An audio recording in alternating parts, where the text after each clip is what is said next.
जय श्री कृष्णा। मैं आचार्य ज्योति स्वागत करती हूँ आप सभी का वैदिक एस्ट्रो केंद्र में।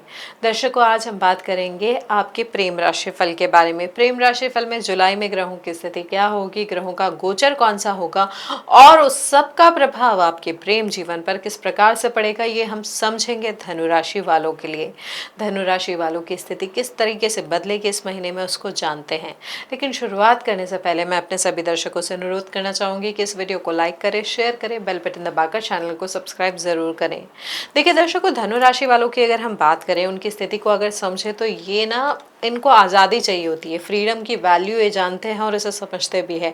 आध्यात्मिक पक्ष भी इनका स्ट्रांग होता है और लॉन्ग ट्रैवल तो इनको बहुत पसंद होते हैं। अब ये रिलेशनशिप में किस तरीके से ये ट्रेड्स, ये चीज़ें इम्पैक्ट करती है। देखिए रिलेशनशिप में भी आपको एक ऐसा पार्टनर चाहिए जो आपके स्पेस को समझे, आपके साथ ग्रो करे, आपके साथ एक्सपैंड करे, आपके साथ एक जगह बंद के ना रहे, लॉन्ग ट्रैवल करे, चीज़ें बाहरी दुनिया को देखे, बाहरी दुनिया को जाने। लेकिन यहाँ पर एक जो ऑनेस्ट ऑब्जर्वेशन है हमारा, जब भी हमने कुंडलियों के इतने विश्लेषण किए हैं, कि जब धनु राशि वाले ना खुद किसी बड़े इंटरनल शिफ्ट से गुजर रहे होते हैं, तब आपका खुद का माइंड ही सेटल नहीं होता। तब आप रिलेशनशिप में भी ना एक अजीब सा विड्रॉल लेने लग जाते हैं। सामने वाला समझ ही नहीं पाता है कि एक्चुअली प्रॉब्लम क्या है। अब यहाँ पर जुलाई 2026 में ऐसी ही कोई स्थिति बन रही है। यहाँ पर ये जान लेना ज़रूरी है, समझ लेना ज़रूरी है कि ये जो स्थिति है किस तरीके की दूरी लेकर आ रही है, किस तरीके का विड्रॉल लेकर आ रही है। देखिए यहाँ पर हम ग्रहों की स्थिति अगर समझे, जो सबसे महत्वपूर्ण है वो है आपके लग्नेश की स्थिति। आपके लग्नेश गुरु इस समय आपके अष्टम भाव में उच्च के होके बैठे हैं, शुक्र और बुध के साथ युति कर रहे हैं। ये बहुत मेजर ट्रांसफॉर्मेशन का समय है आपके लिए। कुछ पुराना टूट रहा है, कुछ नया बन रहा है। ये प्रोसेस आपके अंदर बहुत चल रहा है, बहुत स्ट्रांगली चल रहा है, बहुत फर्मली चल रहा है। एक्सटर्नली बाहर से आप नॉर्मल दिख रहे होंगे, लेकिन अंदर ही अंदर बहुत कुछ प्रोसेस हो रहा है। इसलिए इस महीने में आप खुद जो है वो समझ नहीं पाएंगे, आपका अपना मन नहीं समझ पाएंगे कि क्या करना है। क्लैरिटी जो है वो आपके लिए सबसे बड़ी प्रॉब्लम रहेगी। और ये जब आप खुद ही नहीं समझ पाएंगे तो पार्टनर को तो क्या ही एक्सप्लेन कर पाएंगे, तो ये और बड़ी समस्या बन जाएगी। यहाँ पर एक और चीज़ ये हो रही है कि जो आपके सप्तम भाव के स्वामी हैं बुध, वो वक्री हो जाएंगे और वक्री होके वो पिछले घर में आ जाएंगे, सप्तम भाव में आ जाएंगे। अब देखिए यहाँ पर सप्तमेश वक्री होके वापस सप्तम भाव में आ रहे हैं, तो जो आप कहना चाह रहे हैं ना वो निकल नहीं पाएगा। जो निकलेगा उसका मतलब कुछ और ही समझा जाएगा। यानी बातों को उल्टा लिया जा सकता है इन ग्रहों की स्थिति के आधार पर। साथ ही शनि आपके चौथे भाव में बैठे हैं, मीन राशि में है। अब उनकी जो सीधी सीधी दृष्टि है, यहाँ पर दसम दृष्टि जो है लग्न पे पड़ रही है। तो यहाँ पर आप पर्सनली एक बहुत बड़ा बर्डन, रिस्पॉन्सिबिलिटी कैरी कर रहे होंगे, एक रिस्पॉन्सिबिलिटी जो आपको दबा रही होगी और वो सीधे सीधे आपके वैवाहिक जीवन को भी प्रभावित कर रही होगी। यहाँ पर एक और चीज महत्वपूर्ण है कि तीसरी दृष्टि से वो मंगल को देख रहे हैं जो वृषभ राशि में है, यानी आपके छठे भाव को। तो यहाँ पर रोमांस में ना कुछ खिंचाव आ सकता है, दूरी आ सकती है, तनाव आ सकता है। यहाँ पर ना एक दूसरे के साथ खींचतान वाली स्थिति भी बन सकती है इस स्थिति की वजह से। यहाँ पर बस यही ध्यान रखना है। देखिए वृहत स्तर पर जब हम परिणामों की बात करते हैं तो ये जानना बहुत महत्वपूर्ण होता है कि मानसिक स्थिति कैसी है प्रेम जीवन को लेकर। तो यहाँ पर शनि का आपके चौथे भाव में बैठना, लग्न को दृष्ट करना, छठे भाव को दृष्ट करना, दशम भाव यानी कर्म भाव को दृष्ट करना, तो यहाँ पर आपको स्थिरता चाहिए, एक रेस्पॉन्सिबल व्यवहार चाहिए अपने पार्टनर के साथ। और ये तभी आएगा जब आप अपनी बातें सीधे तरीके से, सीधे तौर पर रख पाएंगे उनके सामने। नहीं तो बातें गलत तरीके से अगर रखी गई या आवेश में या तेज में बात की गई तो रिश्ते बहुत ज़्यादा इस महीने खराब हो सकते हैं। क्योंकि आपके लग्नेश और मानसिक शांति यानी आपके चतुर्थ भाव के साथ अष्टम, जो चतुर्भाव के स्वामी हैं वो अष्टम में बैठे हैं। यहाँ पर केंद्राधिपति दोष बहुत ज़्यादा स्ट्रांग है, यानी केंद्र के स्वामी जो हैं वो आपके जो लग्न के भी स्वामी हो गए, केंद्र के भी स्वामी हो गए, उनका अष्टम भाव में जाना कहीं ना कहीं आपकी मानसिक मानसिक शांति को, स्थिरता को, आपकी ओवरऑल पर्सनालिटी को प्रभावित करेगा और वो सीधे तौर पे आपके वैवाहिक जीवन को और आपके रिश्ते को भी प्रभावित करेगी। अब ये जो ट्रांसफॉर्मेशन होगा, यहाँ पर देखिए ये जो प्रभाव आ रहा है वो आपको बदलने आ रहा है। बदलाव आप चाहे तो थोड़ा सा खुशी से करने का प्रयास करें, नहीं तो फिर आपके ऊपर प्रेशर आ सकता है अपने आप को बदलने का, चाहे अपने बातचीत के तरीके को बदलने का या अपने कपड़े पहनने के तरीके को बदलने का, या जो चीज़ें हैं एग्जिस्टिंग उसमें कुछ ना कुछ बदलाव आपको करना पड़ेगा, तभी सामंजस्य आप स्थिति के साथ बैठा पाएंगे। अब यहाँ पर दर्शकों वृहद स्तर पे परिणाम तो हमने जान लिया थोड़ा बहुत, अब हम बात करते हैं विभिन्न आयामों पे। जैसे जो व्यक्ति किसी को लाइक करते हैं, पसंद करते हैं, मन में बात है लेकिन कह नहीं पा रहे हैं, तो उनके लिए अगर हम सूटेबल विंडो की बात करें तो वो महीने के शुरुआत में होगी। रीजन, क्योंकि यहाँ पर बुध वक्री है, सप्तमेश वक्री है, तो यहाँ पर क्या होगा, बाद में महीने की बाद के जो दिन है वहां पर आपकी बात सही तरीके से नहीं आप कह पाएंगे, लेकिन शुरुआत में एनर्जी में डेप्थ होगी। इस पीरियड में जो बात कहेंगे उसमें एक ऑथेंटिसिटी होगी, एक वजन होगा, एक वेट होगा। तो यहाँ पर आप चाहे महीने के शुरुआती दिनों में बात रख सकते हैं, नहीं तो बाद में ये ध्यान रखें कि बातें थोड़ी उलझती भी जाएगी। सामने वाले का रिस्पॉन्स जो होगा महीने के शुरुआती दिनों में अगर आपने बात की तो वो हो सकता है ये बोले कि अभी नहीं, थोड़ा टाइम चाहिए।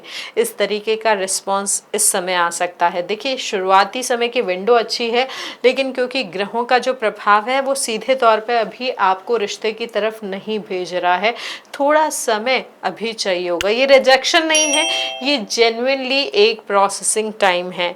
24 जुलाई के बाद बुध के मार्गी होने के बाद आपको सही जवाब मिल पाएगा। अब जो हमारे जातक सिंगल हैं, रिश्ते में प्रवेश करना चाहते हैं, विवाह करना चाहते हैं, उनके लिए अगर हम बात करें तो देखिए अष्टम भाव होता है सडन इवेंट्स का, सडन रिलेशनशिप्स का, अनएक्सपेक्टेड कनेक्शंस का। तो यहाँ पर जो ग्रहों की स्थिति है इस महीने एक मीटिंग का योग बना रही है, विवाह का योग बना रही है, जो कंप्लीटली अनएक्सपेक्टेड हो, जहाँ आपने एक्सपेक्ट किया ही नहीं था। यहाँ पर जो व्यक्ति आपको मिलेगा जिसके साथ आप रिलेशनशिप में एंटर करेंगे वो थोड़ा मिस्टीरियस हो सकता है, थोड़ा इंटेंस टाइप का भी हो सकता है। ये मुलाकात किसी यात्रा के माध्यम से या फिर किसी आध्यात्मिक स्थान पे भी हो सकती है। लेकिन देखिए यहाँ पर ये ध्यान रखिए कि केतु के साथ शुक्र की युति हो रही है, तो ये जो कनेक्शन आएगा शुरुआत में हो सकता है अच्छा लगे, कनेक्शन डीप लगे, लेकिन फिर थोड़ा गैप भी आ सकता है। यहाँ पर इन उतार चढ़ाव की वजह से रिलेशनशिप को जज नहीं करना है, थोड़ा समय लेना है। देखिए राहु आपके तीसरे भाव में भी है, तो यहाँ पर कोई नया मिले तो इमीडिएटली सोशल सर्कल या घर में अनाउंस नहीं करना है, पहले खुद समय देना है, समय के साथ परखना है और फिर उस रिश्ते को अपने परिवारजनों से मिलाना है। कमिटेड कपल्स की अगर हम बात करें तो इस महीने रिलेशनशिप में सबसे बड़ा रिस्क क्या आ रहा है, वो है साइलेंट विड्रॉल का।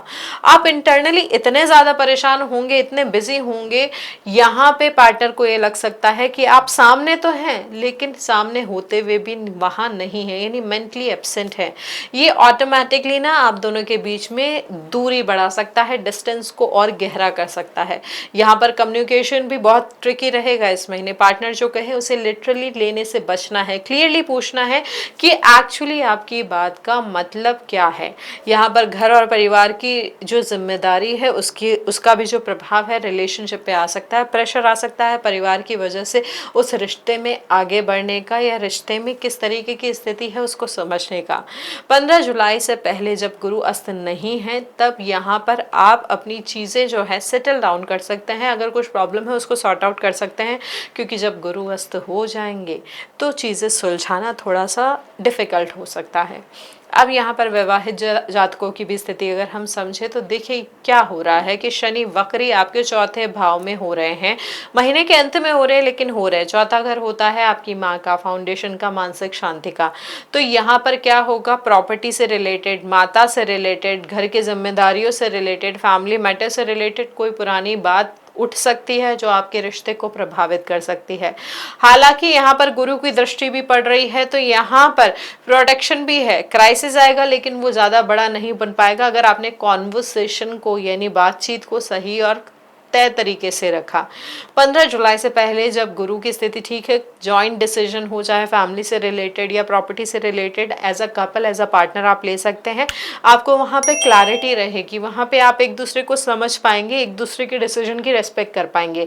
लेकिन उसके बाद चीज़ें थोड़ी सी कॉम्प्लिकेटेड हो सकती है, इसलिए कोई भी इंपॉर्टेंट बात महीने की शुरुआत में करने का प्रयास करें और अपने रिश्ते को और सही दिशा देने के लिए ये ध्यान रखें कि बड़ों का सम्मान करें। खास तौर पे अपने जो इन लॉज है, ससुराल पक्ष के साथ अपने जो रिश्ता है उसको थोड़ा सम्मान पूर्वक रखें, सम्मान के साथ निभाने का प्रयास करें। अब अगर हम बात करें ब्रेकअप और सेपरेशन की, देखिए यहाँ पर जो जातक जिनकी स्थिति अभी रिश्ते में ठीक नहीं चल रही है, टूटता हुआ रिश्ता दिख रहा है उन्हें, तो यहाँ पर ये जानिए कि ये फाइनल नहीं है। ये जो समय है, जुलाई का महीना मिसकम्युनिकेशन का पीक लेके आ रहा है। तो 24 जुलाई तक अगर आप रुक पा रहे हैं, अपनी भावनाओं को कंट्रोल कर पा रहे हैं, तो देखिएगा कि कुछ चीज़ें खुद ब खुद रिजॉल्व हो पाएगी। यहाँ पर यही ध्यान रखना है कि इस मिसकम्युनिकेशन या कम्युनिकेशन की प्रॉब्लम की वजह से रिश्ते को नहीं तोड़ना है। अगर सही में रिश्ता आपको नहीं लग रहा है ठीक, तो थोड़ा समय ले, रुके और उसके बाद डिसीजन ले।